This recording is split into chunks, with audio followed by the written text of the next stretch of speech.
We had an idea of the concept. We wanted an open, more modern space. We weren't quite sure how to fit that into a pretty traditional Pennsylvania house. We fell in love with the property and have been over a period of time kind of turning the home itself into that vision.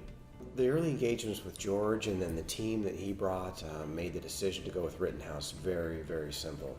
We wanted a front entrance that drew people in. Front of the house was simulated stone, and it was really important to us that it looked like a traditional farmhouse.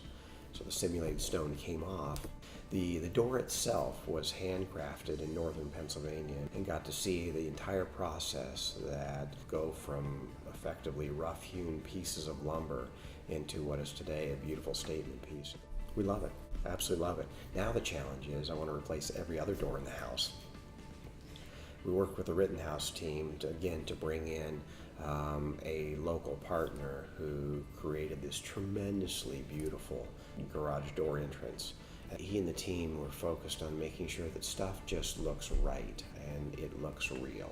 We wanted as much natural light in and we wanted as much open space as possible. Carrie and I love to entertain. We love the experience of having people in our home. And we've had a number of houses with basements, and in most cases the basements have been places that the kids went. Sometimes we go play games, but very rarely were they entertainment spaces that the adults would gravitate to. We have a wine cellar that has capacity for about 1,200 bottles or so.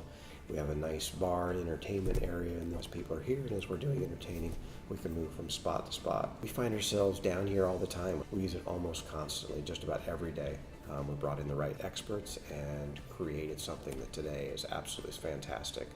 It ended up being a very open exchange of ideas. The basement actually evolved based on a lot of the input and feedback from the Rittenhouse team.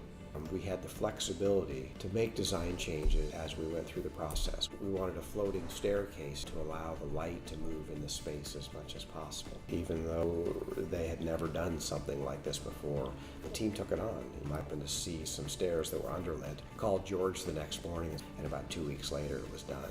Yeah, the basement's probably done. We need to find the right balance between the modern style that we love and the traditional Pennsylvania style that this house is. So I think probably next for us is a transitional kitchen design. They'll work very aggressively to try to make sure that they hit the deadlines or the opening date that you have in mind. But ultimately the focus is on making sure that your design and the project as you envisioned it comes to fruition. And they were a joy to work with. They ultimately became members of the family. I'm not sure that our dogs have adjusted to the fact that the Rittenhouse team isn't here every day any longer.